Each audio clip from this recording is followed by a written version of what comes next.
In this lesson, you're going to test your listening skills of fast-paced English and add a really great expression to your vocabulary. Of course, I'm Jennifer from jforrestenglish.com, and this channel is dedicated to helping you sound like a fluent, confident, natural English speaker. Now, before we go any further, make sure you subscribe and hit that bell icon so you're notified every time I post a new lesson. Now, let's dive in with this lesson.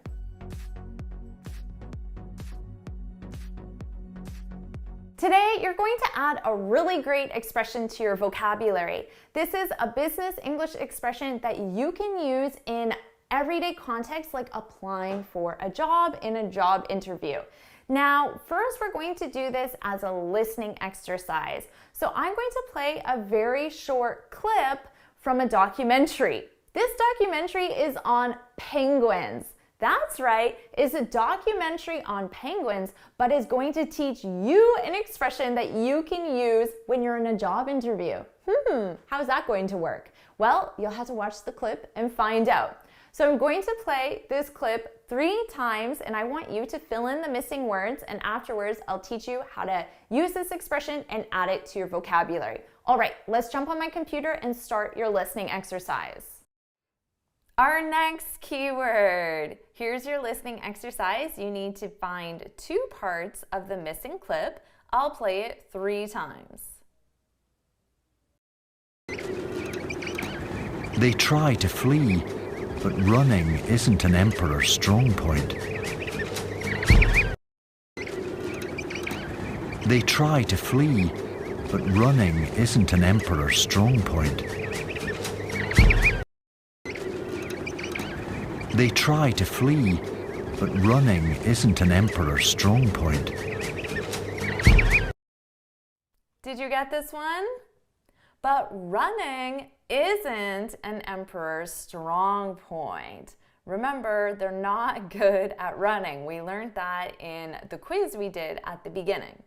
Our keyword here is to be someone's strong point, or you could also use suit. So point and suit are interchangeable, and they're both very common, but we would keep strong with both of them, and it's possessive. Someone's strong point, someone's strong suit.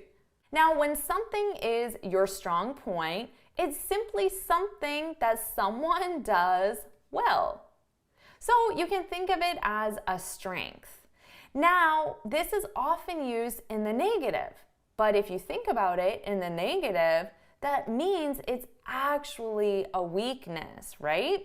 Now, we do this because it's a more positive or subtle way to talk about your weaknesses. So this could be a really great expression to have in a job interview. For example, if you want to talk about one of your weaknesses without using the word weakness. So let's see this in some example sentences. Managing a team isn't her strong suit, but she's making progress in this area.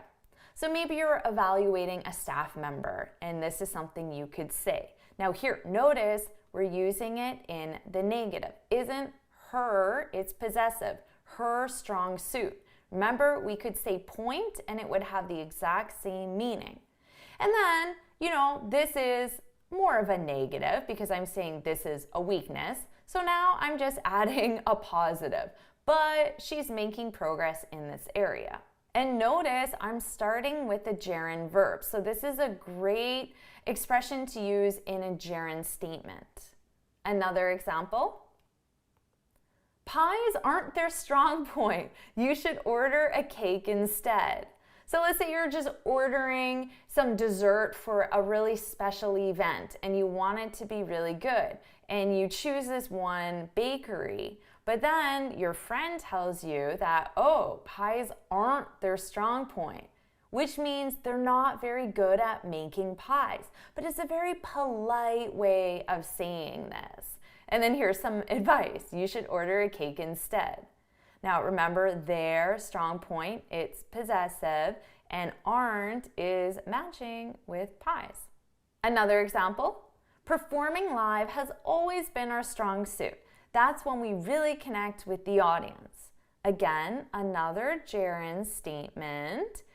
And here, our strong suit. And notice I'm using it in the positive. So you can absolutely use this in a positive form to talk about your strengths, but it is very commonly used in the negative form. A final example, brevity isn't my strong suit. I'm working on it. This is an example I saw in Youglish, and I just really liked it, especially because it adds this, I'm working on it. Brevity is just the ability to speak concisely, to be brief, okay? Brevity. Brevity isn't my strong suit. I'm working on it. So now you learned a way to talk about both your strengths and your weaknesses in a positive way. They try to flee, but running isn't an emperor's strong point. Awesome job! This is such a great expression because it teaches you how to talk about your weaknesses in a very positive way. So everyone, leave an example in the comments using this expression in a negative form, just like we saw in the clip, but also leave an expression in a positive form as well. So practice both ways and put those in the comments. If you found this video helpful, please hit the like button, share it with your friends, and of course, subscribe.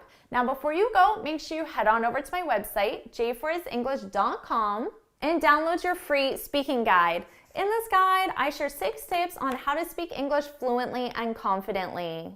And until next time, happy studying!